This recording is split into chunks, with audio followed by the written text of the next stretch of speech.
Hello! Today I would like to show you what an MCP server is. To get your attention, you can look behind me. There's Blender. If you don't know Blender, it's a 3D software for creating models or animations and whatever. And on the right side, you can see Claude. And I'm just using Claude and tell him that he should use my Blender MCP, which is just a protocol, to create the red dragon. And now I will just let you see the magic behind me for a moment.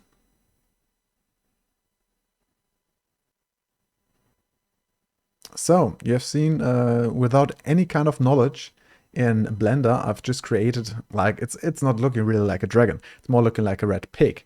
But it's very impressive what you can do with MCP servers. And this is just one example of many examples. I want to show you another one. The next example is a little bit more nerdy, I would say, because I'm using, in the first place, Claude Code, which is quite more nerdy than Claude.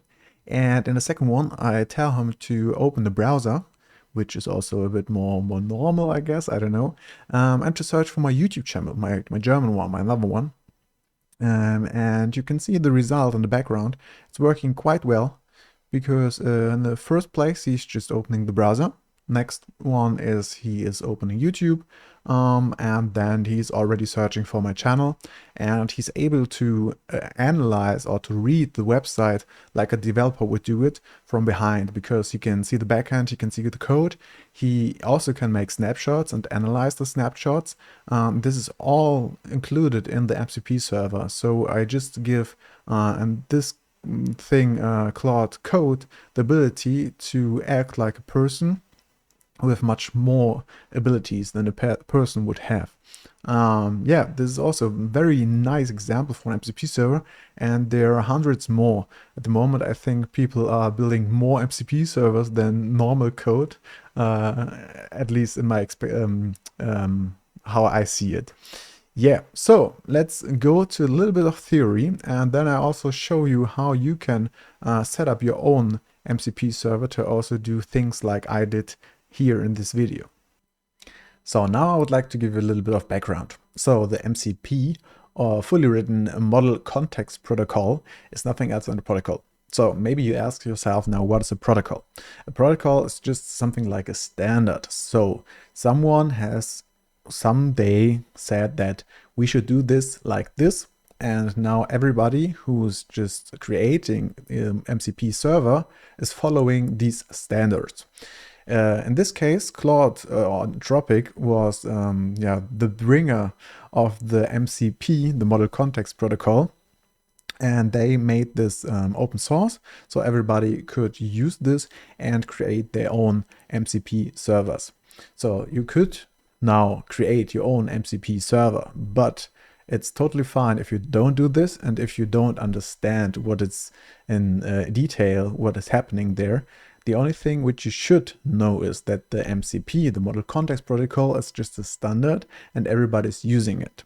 So in the next phase of the video, in the last phase, I will show you how you can connect your Claude Code, Codecs, VS Code and whatever with the MCP servers you would like to.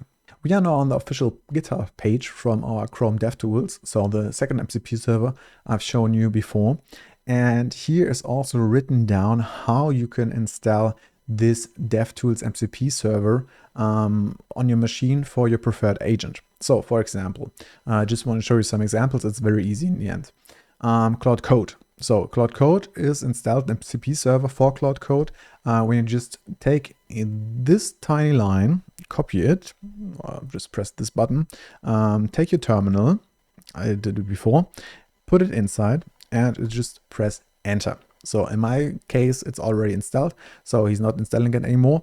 But normally, if Claude Code is already installed on your machine, it should directly show this, and it's finished. And then you can just use Claude Code and tell them, use the Chrome MCP server to open the browser, to navigate to this or that page, and something like that. It's very, very easy.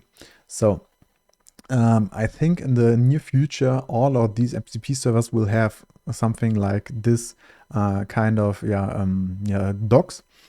For example, codecs, it's a little bit more complicated. You have also to change these kind of, to put this one into the terminal and to change a config file. This is just Windows 11 related, because on Windows some things are sometimes a bit more complicated. But yeah, so, and the second one, so this is the easier one. I want to show you how you can change it with Claude, for example. This is another way. In the end, I would prefer to suggest you to use another agent to create a connection to an MCP server. So for example, if you want to connect Claude Code or Claude with an MCP server, which you have already on your machine, you just use Gemini or Codex and tell them, okay, please connect this and this agent to this and this MCP server. Sometimes it's not possible to use, for example, Claude Code to make a MCP server connection with Claude Code, because he's telling you that he's not allowed to do this.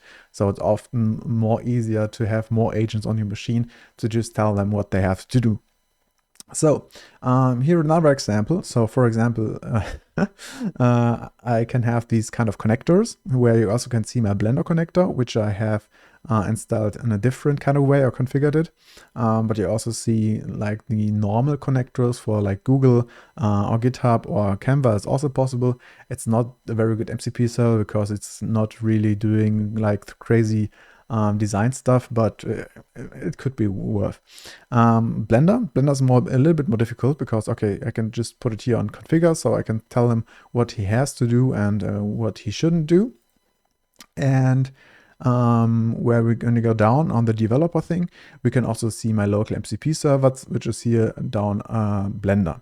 So if I press edit config now, this folder is opening right now, and here it's also showing me like a Claude desktop config. I just open it with Notepad, and we can see this configuration. So I had to do this by my own, because I had to do this. There was not something like a GUI or something easier. I just used Gemini CLI to do this. But before, I was on the official GitHub page also, and just seeing how to install this, just put it all the context to Gemini and told him, okay, just do it, and then it's also happening.